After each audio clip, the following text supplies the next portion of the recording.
Welcome to the Friends in Business podcast with your hosts, Ben Wright and Jemimah Ashleigh.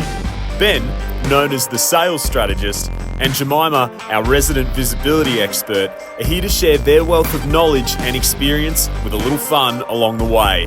Whether you're a leader, entrepreneur, or aspiring business owner, this is the podcast where we share everything we know about business to help you succeed. Let's get started. Welcome to the Friends in Business podcast.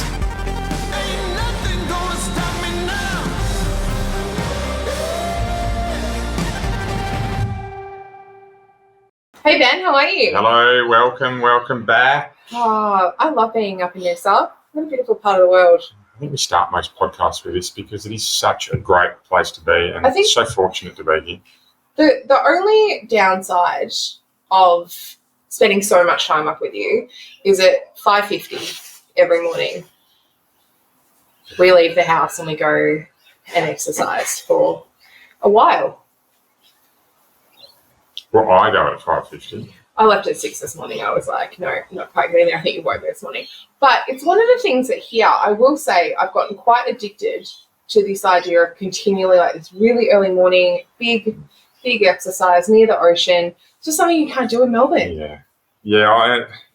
I have to say that something that I used to value was being able to sit down at night, relax, couple of hours doing what I need to do, and then I was in bed a little bit later, and then I was a little bit later getting up.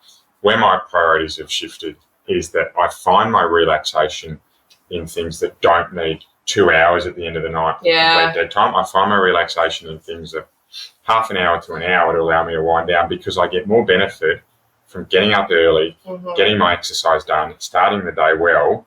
And then I find that I'm actually finishing the day better. Yeah. And it's what it is it's sacrificing behaviours that don't add value, right? Now, it's very, very, it's almost forced when you have kids, right? We've only got one. I have friends who have 5. In fact, one of my really good friends up here, they have 5 kids, and they're a fantastic family. I don't know how they do it. But certainly it gets easier when you have kids. But having the discipline to get up early is something I wish I'd started a long time ago. I've never met someone that hasn't done like the 5 a.m. club or the 6 a.m. club and not turned around and gone, oh, that was a terrible choice. I used to be that person. The pandemic happened and it got a little bit out of whack. But one of the things I will say is that spending so much time up here and being so close to nature, and I went for had a chance encounter last night with down at the water in Noosa, where there was a pot of dolphins. I was thinking, this isn't the worst if you have to go for a run at the same time with this. This kind of leads into what we're talking about today, which is really about health and wellness and fitness. Because it's one of those things that I know that you're really passionate about this, but more importantly, it's something that you not only advocate for, but really just kind of demonstrate to a lot of people about the importance for it, why it needs to happen. And I wanted to really get your thoughts on that today, because I know you've got some really incredible ones that I know you teach your clients. It's also part of your life mantra and what you do. Look, it definitely is. And this is not a story for today, but it is one that I'll share, is that I have been to the bottom of the bell. I have been, I'll tell you a very brief snippet, but I have been walking out the front door. I'd picked the spot. I'd picked what was happening next. It involved heights and me jumping. It was pretty morbid, and what pulled me back was my daughter crying. So I'm not going to tell the whole story, but what I will say is I can relate to people that own businesses, people that lead businesses, people that lead functions that are doing it tough, because it's not easy.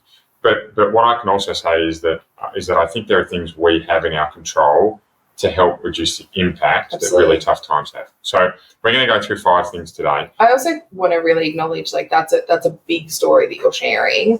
I don't know it's only a fraction of that, but firstly, thank you. So I really want to honour that space that you're presenting, but also that what we're talking about here really does have huge impact in your life. Like, this is the stuff that really, when it is bad, this is the stuff that is usually the first to go out the window, and it's actually the most needed. Absolutely right. However, if we can build the habits around it, then we that can helps us. So let's talk about that. So the first one, which I'm actually going to hand over to you around, because I know you do a lot of work around it, is our mindset. Yeah, mental fitness being a huge part of what we do and how we think and how we feel about these things, because what we really do focus on does amplify. And I think it's one of those things that's really, really interesting for humans, that I really love the way humans think and how we feel and how we move. But there are often times where there are choices in mindset stuff, and it's about that choice, what you're doing and what that looks like. One of the other things that I really look at is, there's a lot of stats in and around depression, particularly for entrepreneurs and business owners. We don't have it easy, and corporate leaders, you guys aren't exempt from this either. We're sitting at, some of the highest stats at about 70% of us are dealing with some sort of anxiety and depression at any given time. A lot of that's functional anxiety. I don't know about you, but that's really my bread and butter most days. I have to get this done now, and it is that kind of state of alert. We also almost always typically lean towards neurodivergency. We are neurodivergent in some way. This is, and mostly closely modeled. When people think neurodivergent, they think ADHD and these disruptive behaviors. And that's just not actually what that is. Let's be really clear about that. What it is more likely to present as is the person who's really not okay with the same four walls every day, the 9 to 5, sitting at the desk and being able to concentrate on one screen. That makes us completely unemployable. So your advice around mental fitness? Mental fitness, there is a part of this that is around really about understanding what's happening, why it's happening to you, and understanding, my advice for this is, 1, speak to a medical professional if you are struggling. That's the first one. Number 2 is that you really do focus on that grit aspect and about getting around people who really understand that support network for you is going to be vital. Okay, so from a mental fitness point of view, we can really go down the rabbit hole on here. But it's recognising where you're at. Yes. So if you can recognise where you're at in your life and you can then go and appropriately deal with it, I think that's the first stage to getting it back. And some of these things we're going to go through now will actually really help with that. Okay, so next. And look, apologies for only skimming over mental fitness. I know it's a huge topic. We'll come back to it. I think we should come back and do these separately. Yeah, but it's definitely a part of your overall health and fitness. Absolutely. Okay, second one is rituals and routines. Normally this would come at the end. However, for me, what's really important here is that we're setting ourselves routines that allow us to succeed. Now, I'll give you some examples of those. People that know me well know there is always bathers, goggles and a towel in my car. And a lot of sand. Yes. And wherever I am, be it a city, be it regional, before I go, I've looked up where the pools are. Yeah. So that then I can slot into my day a quick swim. I know I can swim 2 kilometres in just over 30 minutes. I can then get changed, shower, back out there. It's a 45-minute journey for me. Yeah. So if I can slot that into my day, 45 minutes for exercise, an hour even better if I need a bit of lunch, right? I get that 1 hour and I get it done. I make it happen. And 1 hour, let's be really clear on this. 1 hour is 4% of our day. That's it. That's really very minimal. If that's a radical self-care that you're doing, that is a very small amount of time that you're taking out for yourself. I took up running in the last 12 months and have gotten fairly decent at it. And one of the things when I come back is having that ritual of going out, coming back from that, and then having the meditation part for me on the balcony. Yeah. That overlook the CBD of Melbourne it's just solitude, it's peace, it's quiet. It's really important. So if we can set them up, that we have in our calendar times when we're going to exercise, that we block out periods. For me, I always suggest people with families find it really hard to exercise at the end of the day. They often end up doing middle of the day or morning before kids wake up. For sure. Right? People without families have more flexibility. People with older families have different flexibility. It all depends on what your job and life needs. Find those moments, block it in your diary. It won't happen every time, but you will slowly build a ritual around what you need to do, whether it be for exercise, whether it be for sleep, whether it be for how you eat, right? Build in the rituals and routines and watch them grow. 21 times to get that habit. Learn 3 lots of 21 to really cement it. So that's number 2, rituals and habits. Number 3 is all around exercise and nutrition. Yes. Now, there are so many perspectives on this, and you are not going to hear me go down the path of intermittent fasting, eat more, eat less. It's not about that. What I'm talking about is that a balanced program of exercise, so getting the exercise that you need to get in, so moving, whether it's your 10,000 steps or your swimming or your gym, right, or you're running or cycling, whatever works well for you, find that exercise that you enjoy and build on it. Yeah. Everything takes time. I can tell you that there are times when I've had injuries and I've had to take off or illness, and it's a hard grind to get back into it. Mm-hmm. But I know that I still have targets of things that I compete in and ways that I exercise, and it keeps me going. Yeah. But most importantly is I want to show up as the leader that I would like my team members to aspire to be like, right? But also to motivate them. So for me, it's making sure that I get my exercise in, and the way that I make this happen is I choose exercise that is most easy for me to complete. So I would love to go and train for an Ironman event right now, but it's 16 to 18 hours a week at a minimum, and I simply can't fit that in. So instead, I do a lot of running and swimming, and I do shorter events. Yeah. But find the exercise that works for you to allow you to release those positive endorphins and get your family on board with it. There's one thing I can say is that if I come home at night and I'm grumpy, the first thing my wife says to me is, "Have you exercised today?" Yeah. And she will note this, that there have been times when I've said no, and she said, "Go, get it done. I'll see you when you get back." And this is 6 o'clock at dinner time when we've got little one to handle, and she's still, "I know you need to do this." Yeah. For you now, I mean, amazing wife, and it always doesn't work like that. But if we make sure we do that, then we pair it with a diet. And again, the diet is not about going for a textbook perfect diet, because for me, if we can get the preparation right in our diet, so we do meal planning on a weekend, that doesn't mean we go and make all of our meals, but we sit down and have a quick chat that says, "Here's what we're going to eat this week. What do you need me to do? What do I need to do?" It's a 10-minute chat. We align, we go and get it sorted, and we eat mostly well. Yeah. That really works because we've done some planning. Yes. But the other piece is I try to be really consistent with as many meals as I can. So for breakfast, I eat the same thing every day. I generally take it with me when I travel, as I know you do. I do too. I live in hotels for a good couple of months of the year, and it just became this problem is if you go down to the cafes, you're suddenly, there's eggs, bacon, sugar, there's all the stuff that you weren't expecting to have. Yeah. And none of that stuff is demonized. We're absolutely not saying that at all. What I am saying is you're making the easiest choice possible for the best choices possible. And so me packing oats every time I travel is so simple. Yeah. Me grabbing milk while I'm out is not a difficult thing. Most places have that sort of thing because otherwise you're going to make choices that you wouldn't necessarily have made before. Yeah. And so if we're well prepared and we know what works for us, that tends to tick the nutrition box for me. Yeah. Give you another example. When we do podcasts, I'll generally quickly duck out. We'll have a break to make lunch. I can get an omelette made for both of us when we're working at home. It's 10 minutes. But I have to make sure I've got the ingredients in there from earlier in the week. So we do that big shop and we're all prepared.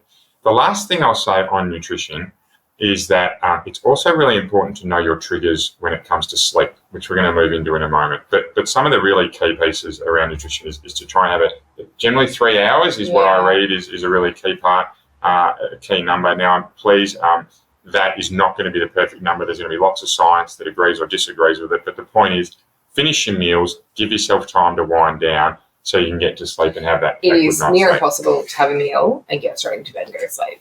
Unless you're turkey tired, and then that's Christmas, and that's really the only time. I know we're heading towards that time of year, but what's interesting, and the food thing and the planning thing I think is so important here. I have, as long-time listeners of the show would know, we're both real advocates for having that scheduled time in for things. And on Sundays, I have this big thing that's like, have you done a food order? Is there food in the fridge? Is there food prep done? Because if I don't have that reminder, just simply because there's always competing priorities, if I don't have that reminder, game over. I'm going to get to Monday morning and be like, we don't have milk. We don't have anything. There's no food here. Unfortunately, then I'm making bad choices. You have to set yourself up in a way that works well for you to have the best success. Yeah.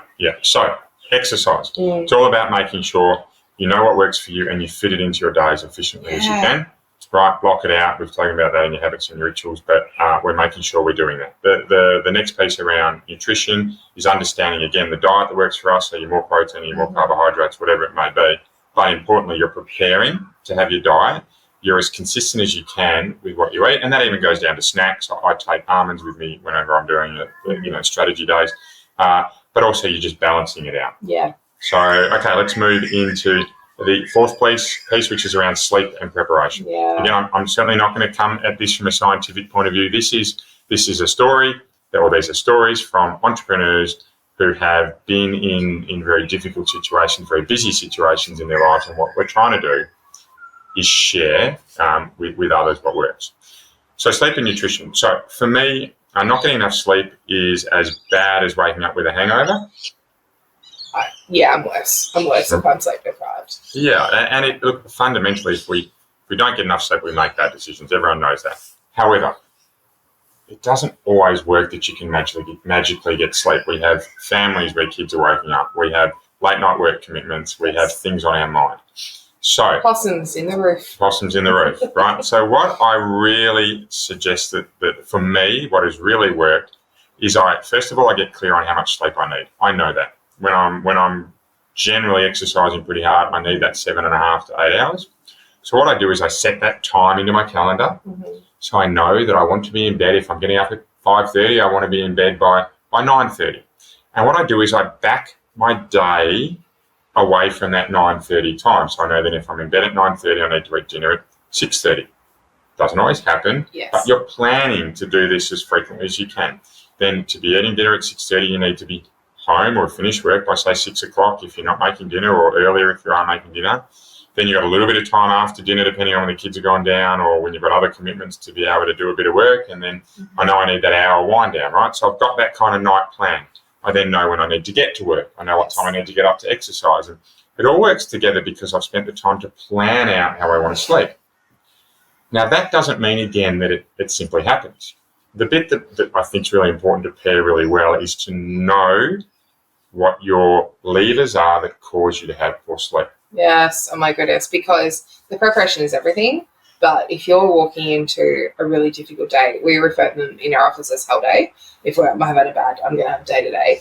There are rules that we put in around that. If you're going to have the bad day, if we've got team that are out, if I'm unwell or something's happened here, we need to make sure that we're ready to pull levers if we need to at that point. Because I know that if I finish work at 7 p.m, which is probably what's going to happen, I'm not in bed before midnight. Yeah. There is no way I'm getting all of that other stuff that I need to go in there. So we have to make better choices and get assistance where we need to. Yeah. Okay. So these levers or triggers that can really cause us to not sleep. These are things like alcohol too close before bed, right? Not finishing an important task from the day, or not rounding it out, i.e. when you're on a building site and you need to make the site safe before you finish, right? Not getting that done before you finish off, so things run in your mind. Not clearing your head before you go to bed, right? And for some people, clearing your head is reading a book. For other people, it's going back and noting out things for the day. And look, for others, it's just spending time with their loved ones, right? Everyone's different in terms of how they clear their head, right? But if we understand what our triggers are, we can start to work around them. Same goes if we have triggers that wake us up in the middle of the night. Yes. Same goes, all the areas in our sleeping patterns that don't work for us. First, we just need to recognise what they are, and then we can go about fixing them.